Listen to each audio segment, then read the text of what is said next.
Halo, assalamualaikum warahmatullahi wabarakatuh. Sebelumnya izin memperkenalkan, nama saya Rusmana.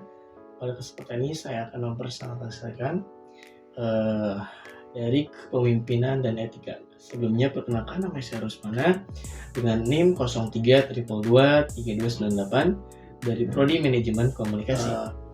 Definisi kepemimpinan. Kepemimpinan adalah proses mengarahkan dan menginspirasi orang lain untuk mencapai tujuan bersama.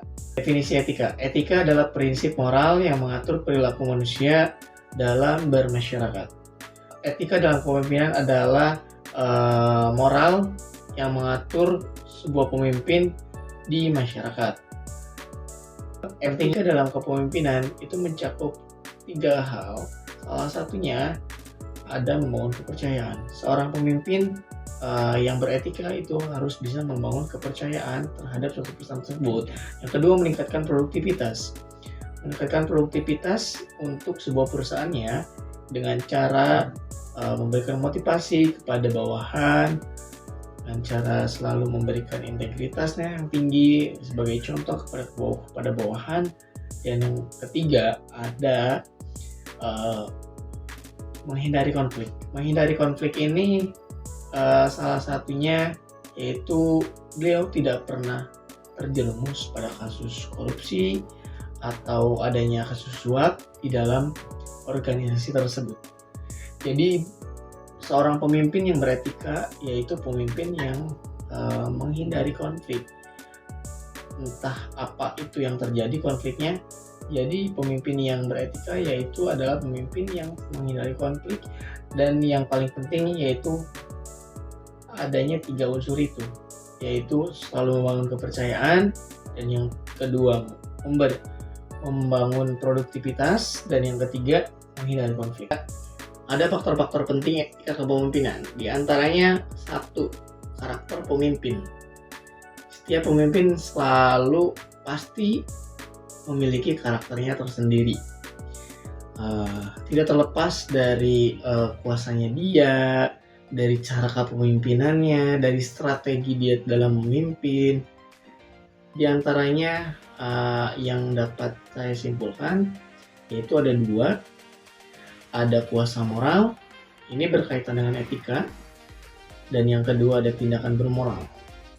Kuasa moral yaitu merupakan salah satu karakter pemimpin yang mengedepankan norma-norma yang telah diatur oleh undang-undang.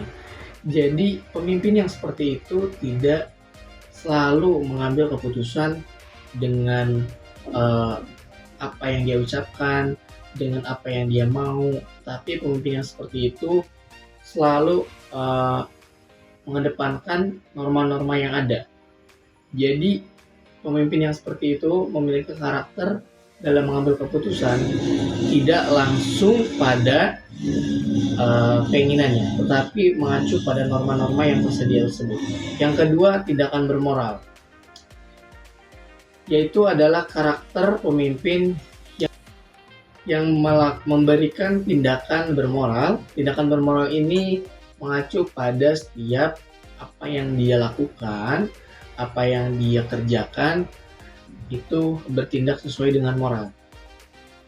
Yang kedua ada tujuan pemimpin, yaitu adalah tujuan moral, tujuan yang bermoral dan bermanfaat. Yang ketiga ada kejujuran. Kejujuran merupakan sebuah transparansi informasi yang jujur dan transparan. Yang keempat ada kekuasaan. Kekuasaan menggunakan kekuasaan dengan bijak dan adil. Dan yang kelima, nilai pemimpin. Nilai moral yang kuat bagi seorang pemimpin, yaitu pemimpin yang memiliki value gitu. Itulah beberapa faktor penting etika kepemimpinan. Ingat ya, yang pertama karakter pemimpin, yang kedua tujuan pemimpin, yang ketiga kejujuran, yang keempat kekuasaan, dan yang kelima nilai pemimpin. Contoh pemimpin beretika. Yang pertama ada Ki Hajar Dewantara, yaitu adalah seorang pemimpin yang berintegritas dan berwawasan kebangsaan. Yang kedua ada Soekarno, seorang pemimpin yang berwawasan kebangsaan dan berintegritas. Yang selanjutnya ada penyimpangan kepemimpinan. Yang pertama ada korupsi. Tidak asing di telinga kita mendengar kata korupsi. Korupsi merupakan penyelewengan atau penyalahgunaan uang negara, perusahaan, organisasinya, yayasannya, atau bahkan mungkin milik kelompoknya untuk keuntungan pribadi atau orang lain. Seperti itu. Dan yang kedua ada diskriminasi. Penyimpangan kepemimpinan yang kedua ini sering terjadi di beberapa organisasi atau kepemimpinan. Entah itu kesenjangan sosial atau karena jabatan atau apa. Saya jelaskan terlebih dahulu. Diskriminasi merupakan pembedaan perlakuan terhadap sesama warga negara berdasarkan warna kulit, jabatan, golongan suku, ekonomi, agama, dan sebagainya. Ini sering terjadi di beberapa organisasi, bahkan di kelompok. Bahkan kerap terjadi juga di pemerintahan. Yang selanjutnya, pentingnya kepemimpinan berintegritas. Yang pertama, membangun kepercayaan. Membangun kepercayaan antara pemimpin dan bawahan itu sangat penting.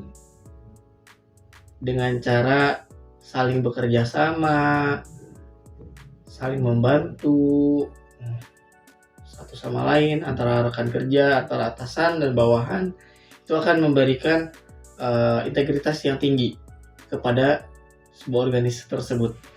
Dan yang kedua, ada meningkatkan produktivitas. Seperti yang udah saya sampaikan, meningkatkan produktivitas itu seperti meningkatkan motivasi dan produktivitas tim. Jadi kesimpulannya, kepemimpinan yang beretika sangat penting dalam membangun kepercayaan, meningkatkan produktivitas, dan menghindari konflik. Kepemimpinan yang beretika itu mencakup 3 hal yang tadi sudah saya sebutkan. Mungkin itu saja yang dapat saya sampaikan. Kurang lebihnya mohon maaf. Wassalamualaikum warahmatullahi wabarakatuh.